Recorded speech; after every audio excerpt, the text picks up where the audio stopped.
Talking God with Uncle Luke. Today, common sense. Come on in, let's check it out. Luke chapter 20, verse 19 to 26. All the bubbas of the world,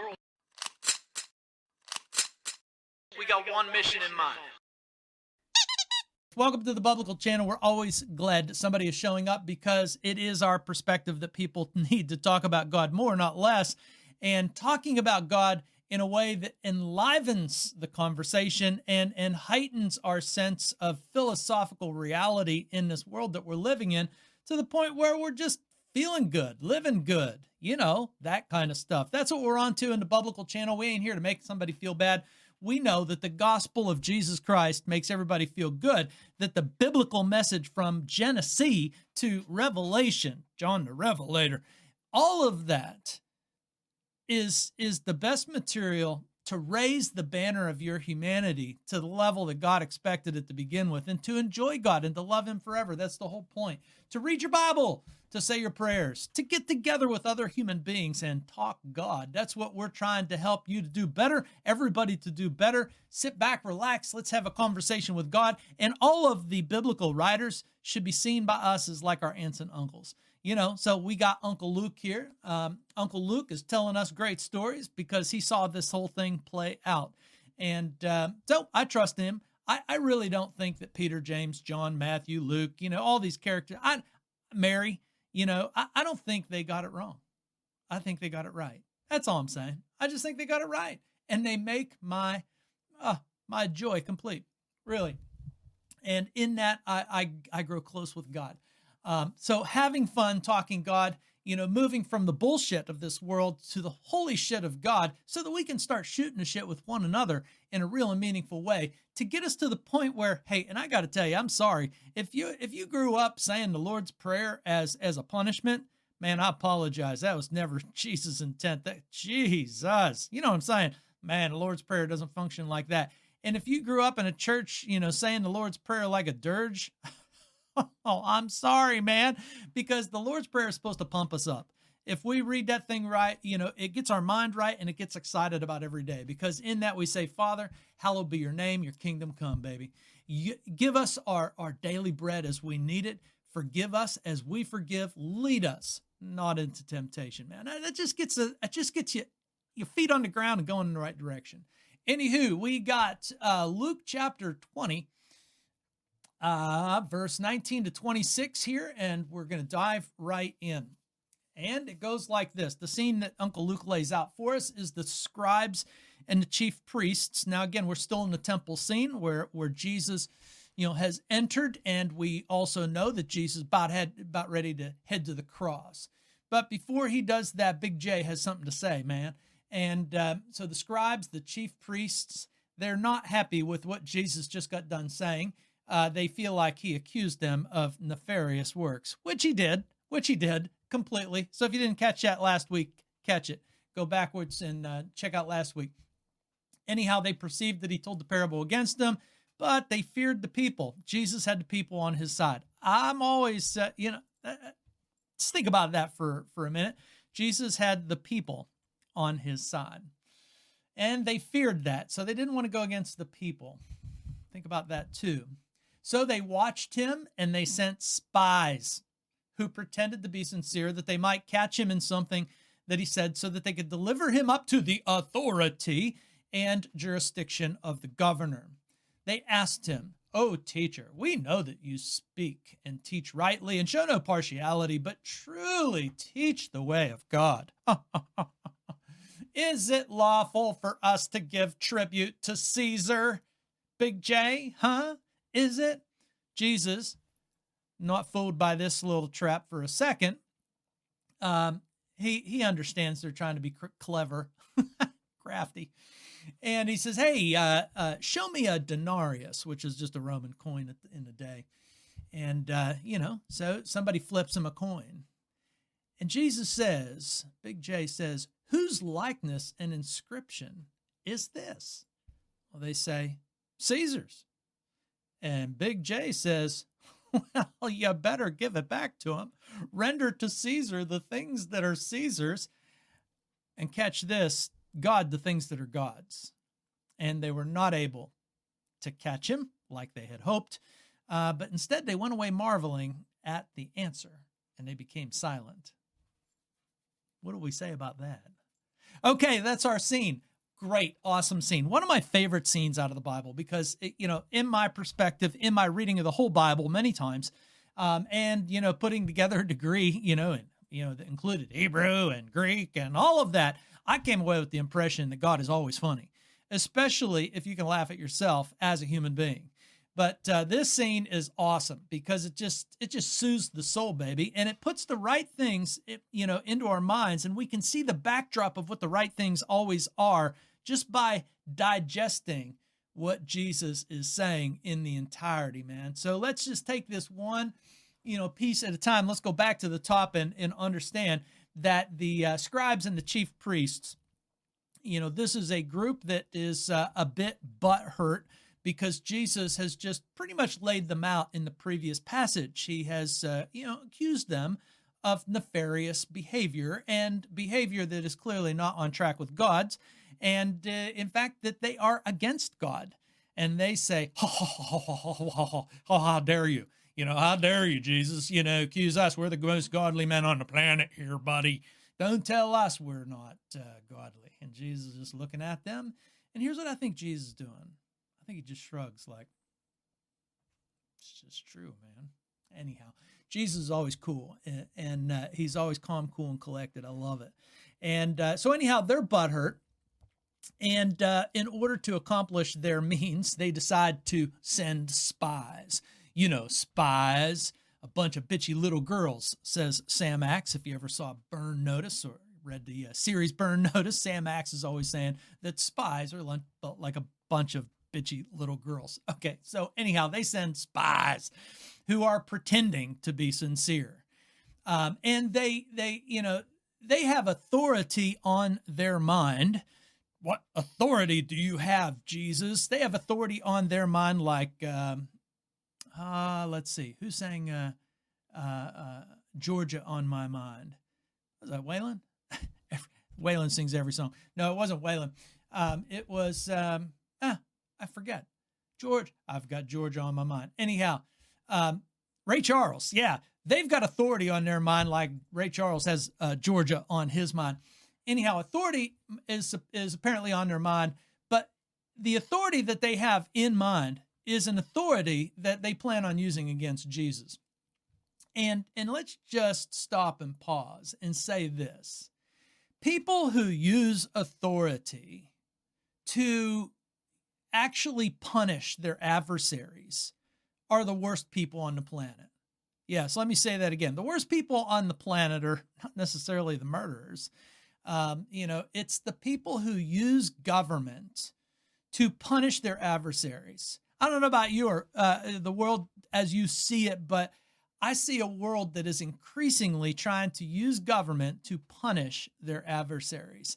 This is bad news for us living in today's marketplace. It's not good news, but it's the way humans roll, baby. It's the way that humans like it, it seems. It's the way humans do it. They are always establishing more authority so that they can use that authority to punish their adversaries, anybody who thinks differently than them. Some people accuse Christianity of this, and I'd say maybe and probably at little, episodes, but on the whole, there has been no group that has been positively affecting humanity more than the Big J followers, if you follow me. So anyhow, this authority on their mind also brings to our minds, who really does use authority better? Is it us as human beings, or is it God? And if you are capable of saying it's God, then you're right, man, because God has all of the authority. God has the ability to wipe us out. God created the place, and he can take us out of the place, but yet God uses his authority to actually be patient and kind with our nonsense and with the mess that we make and the calamities that we create. That's how God uses his authority.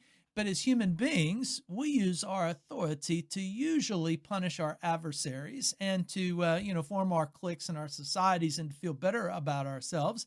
And consequently, human beings have done a terrible job at government, but we're suckers for bad government, baby. Power corrupts people.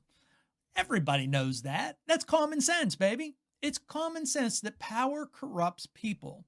And the Bible has always stepped in to remind us of just that fact, that there is only one authority that is uncorruptible, and that is God. God judges correctly and rightly and lovingly, mind you. Human beings, not so much. Human beings, power corrupts people. We're all sinners, and consequently, the authority that we set up here on earth is always corrupted in some form or another. I always love that expression that the worst form of government is democracy, except all of the others. All of the others are tyrannical, terrible, awful in every way. Yeah, democracy is lacking on a lot of levels because it's human beings still in the middle of it. However, power to the people, as far as I'm concerned, I will always rather live with the mess that people on the whole make than the mess that, a tyrannical government makes. And I don't know about you, but I just feel like the difference between when I was growing up and the difference now runs along those lines. I feel like, the society that I live in now is more about, people under the authority of government here in the United States than it is about people over the authority of government like I was growing up. Now, I know it wasn't perfect then, and we all have this kind of rosy, attitude towards, however we were raised.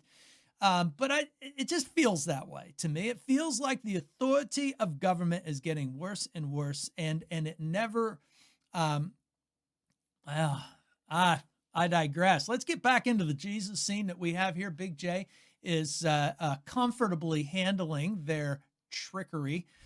These guys want to talk authority from the beginning. This conversation about authority started way back, several passages ago. And so we're still kind of on this subject of authority. And Jesus is really going to drive the nail home with what comes up. We see that these guys, are pumping sunshine before they, stick the knife in. Teacher, we know that you speak and teach rightly and show no partiality, but truly teach the way of God. Now, they don't believe this, but they're pumping sunshine so that they can perhaps get around to the backside and stick the knife in. And again, this is what makes the Bible so endearing to me. What makes the Bible so endearing to me is how ruggedly it is honest about the way that we behave, the true way that we behave. And I know you know, and maybe you have been, because I know and I have been that person too. I have been the person who pumps sunshine so that I can slip the knife in the back. And I have been the recipient of the knife in the back when people are pumping sunshine.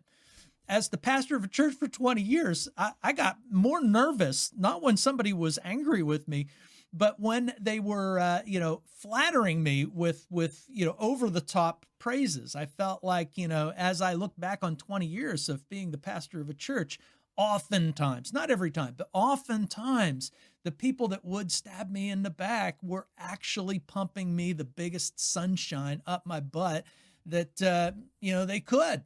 Well, it's just the way humanity rolls.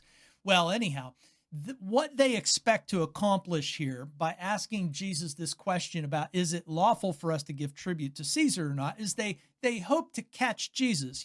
On one hand, they hope, if he says yes, then that it's okay to pay tribute to Caesar. Well, then Jesus is a traitor. He's a treasonous person to Israel themselves. Israel is, of the mind to defeat Rome, and the people want to defeat Rome supposedly. And if these guys can expose him as being, sympathetic to Rome by telling them to pay their taxes, then they got him, right? The crowd's going to turn against them. And if they get Jesus to say no, Well, then they're going to use the authority of Rome against them. And they're going to say, look at that. He's an insurrectionist. You better get him.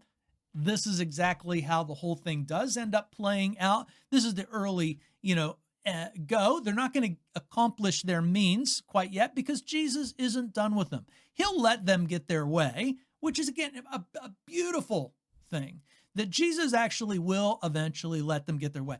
It's not as though their trickeries were so good that they finally get Jesus. It's just that when Jesus is ready to give in, you see, he already has in mind, and he has said this, that he's going to the cross. He's going to die. And he's going to die for the express reason so that he can raise. Well, if that's too much for your brain, I'm sorry. This is the way Jesus has laid it out. This is the way Jesus is going to play it out. It's just the way it is. So they hope to either expose him as either a traitor to the people of Israel or a traitor to Caesar himself. But Jesus just shrugs again. Have you ever read the book Atlas Shrugged? I've always appreciated the angle there that Ayn Rand takes. Big fat book though, man. It takes a long time to read. A friend of mine, how about this? I run into an old buddy who is a lifelong friend, and we hadn't seen each other for a long time. And I said, hey man, what, at this point in your life, what do you feel like the best book that, has affected your life? He said, Atlas Shrugged by Ayn Rand. I said, you know what? I've never read that. I'm going to read it. And so I got a copy. It's like 1,200 pages. It's nuts. Anyhow, I do appreciate, the premise and of Atlas Shrugging, because, well, I won't spoil it for you. But in this case, I think that Jesus just shrugs.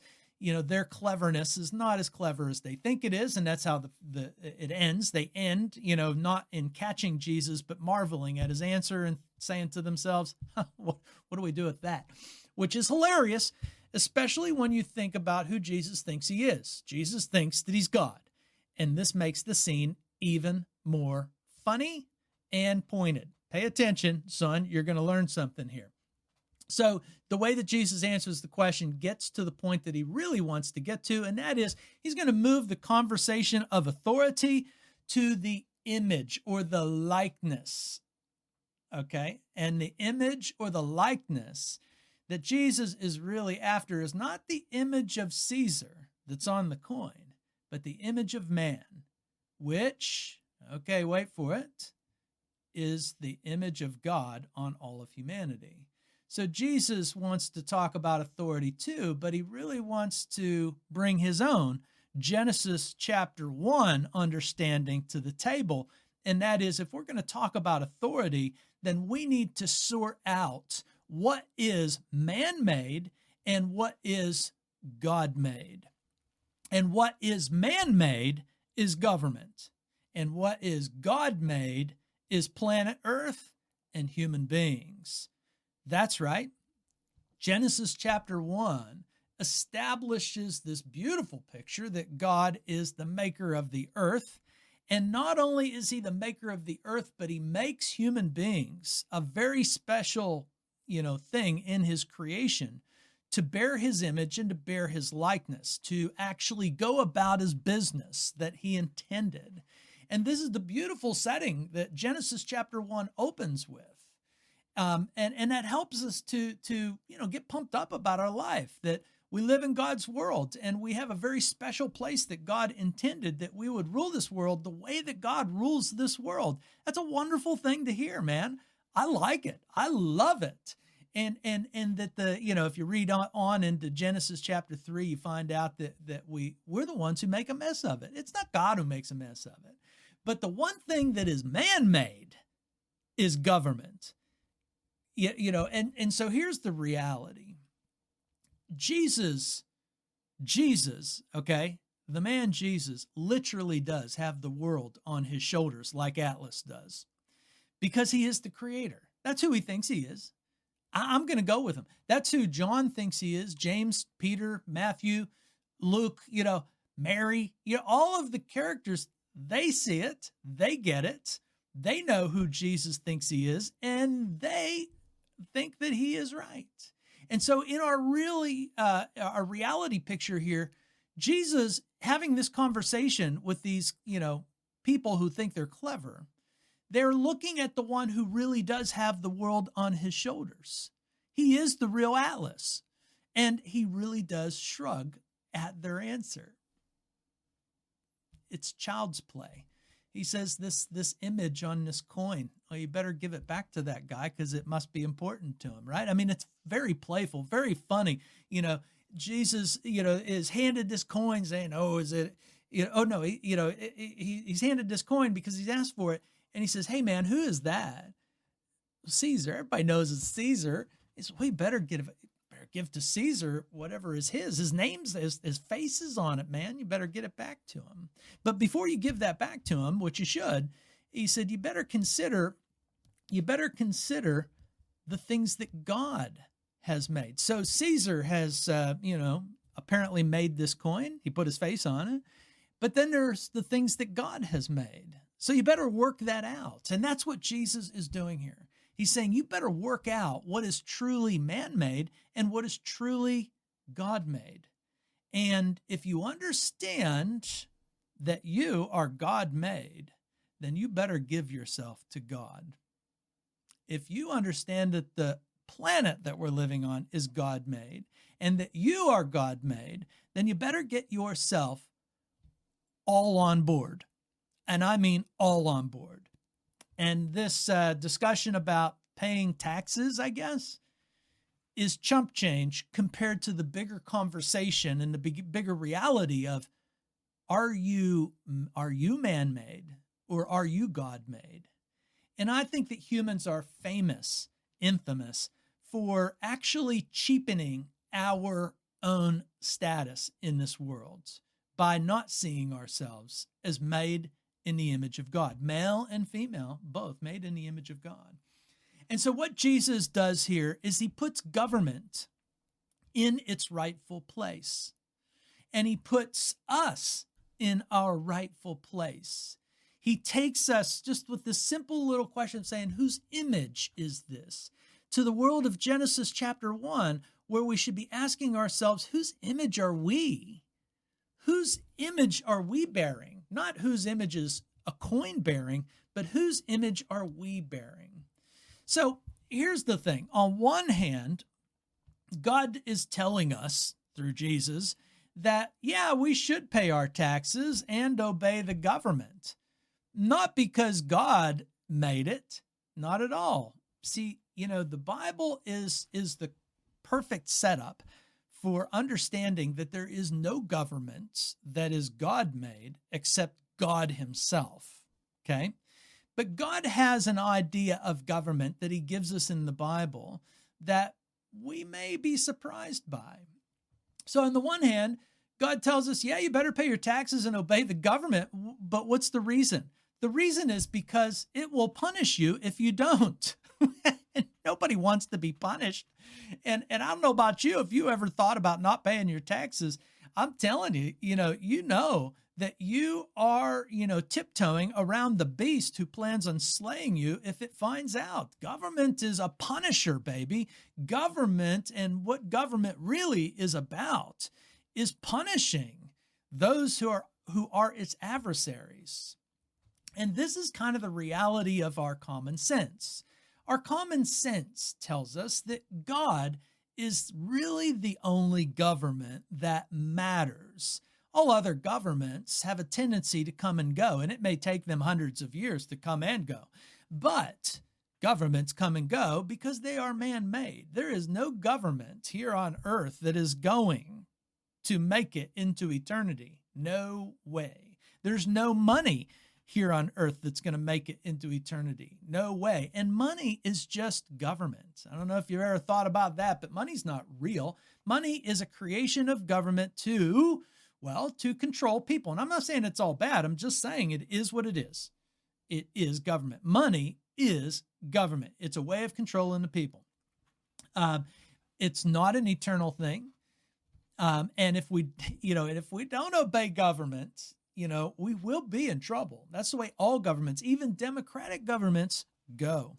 So anyhow, the common sense is that the only government that really does matter is God's. And here on earth, God's form of government, according to Genesis chapter 1, is the man and the woman that he creates equally out of his own image. And he creates them to become one. And when they become one, yeah, they become husband and wife, but they become mums and dads.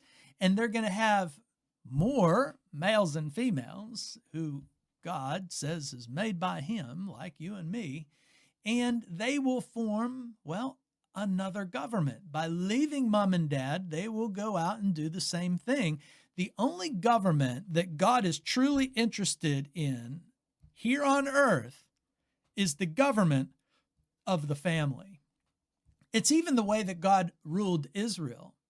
If you really read the Bible truly, you'll find out that God didn't set up some crazy form of government. He set up a government of family.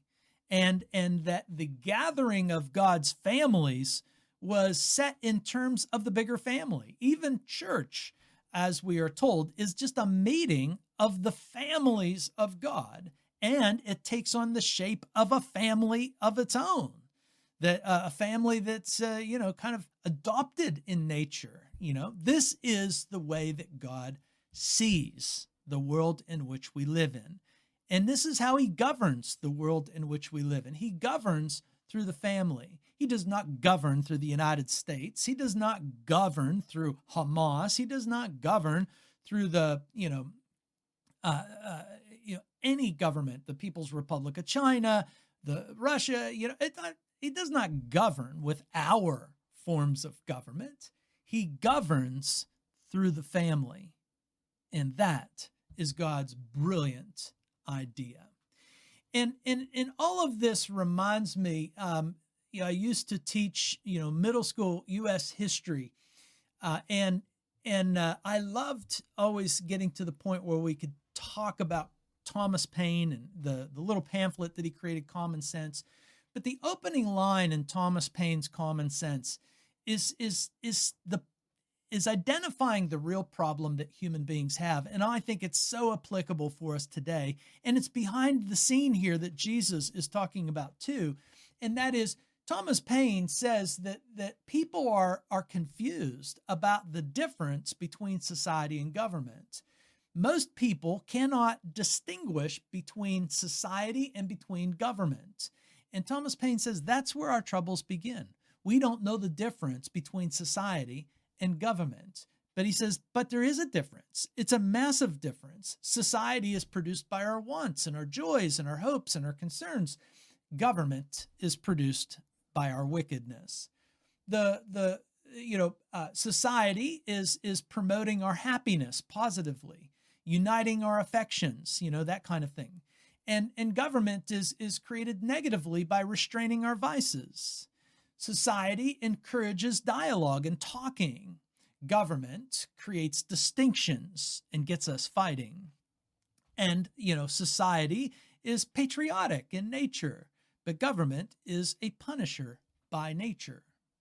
You see, we've got to realize that, the governments of this world are man-made, all of them, not God-made. And we've got to realize that the thing that God made is actually us, and he governs us in the family. And the sooner we get into that mentality, and the sooner we realize that, the better things get. Jesus, God, is going to have nothing to do with some sort of rebellion that attacks government, and he does not endorse any of that. But what he does endorse is the hostile takeover of just families being strong and kind and generous towards one another. You see, Jesus did not defeat Rome, but Christianity did. And Christianity has defeated some mega powers in the world over the last 20 years by just simply families getting on with the business of doing what is right and good and prosperous and looking out for one another. This is God's form of government. It's just common sense. Is it? I hope it is. All right, we'll catch you next time.